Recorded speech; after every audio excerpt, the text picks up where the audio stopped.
Hello and welcome to What's in Store, brought to you from the pond section of our Ascot branch, where the pond plants are in stock, the sun is blazing down and everything's looking promising for the year ahead.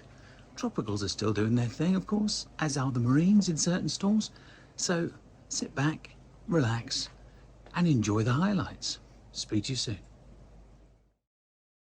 Although a fish out of water is usually a phrase that denotes an awkward situation, for mudskippers it's where they feel happiest.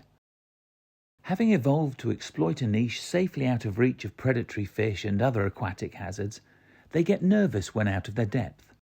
A number of species find their way into the hobby, but the Indian dwarf mudskipper, Periophthalmus novem radiatus, is the best choice, staying small and not tied to marine or strongly brackish environments.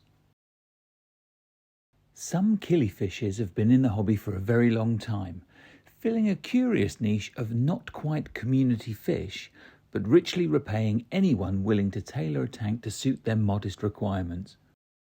Unlike some of their relatives, these chocolate lyre-tail killifish, Aphyosemion austral, aren't especially short-lived, and their eggs will hatch without any special measures such as dry storage.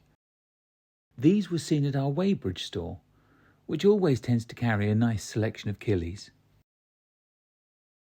One of a group of superficially similar species, the lapis tetra, Hyphosobricon cyanotenia, is a Brazilian beauty that shines in a planted tank or biotope setup.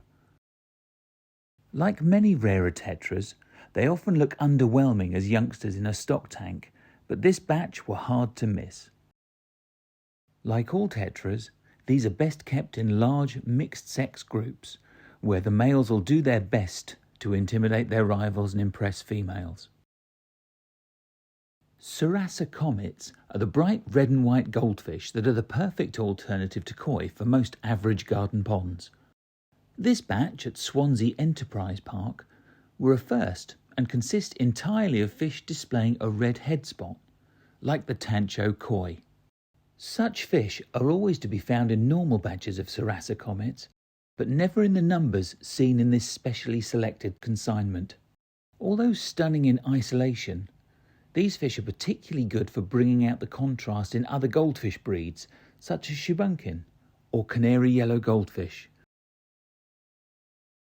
Marine fish are often gorgeously coloured but quite aggressive, with many getting a pass due to their patterns or high price. One of the best choices for a reef setup is the gorgeous Firefish, Nematiliotris magnifica, which is generally completely peaceful towards anything other than members of its own species. Sociable as youngsters, mature fish tend to form pairs, but are pretty much impossible to sex visually.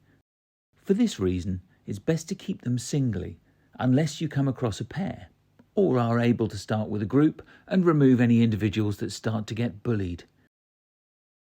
Either way, they're a perfect fish for a reef setup and never damage any invertebrates.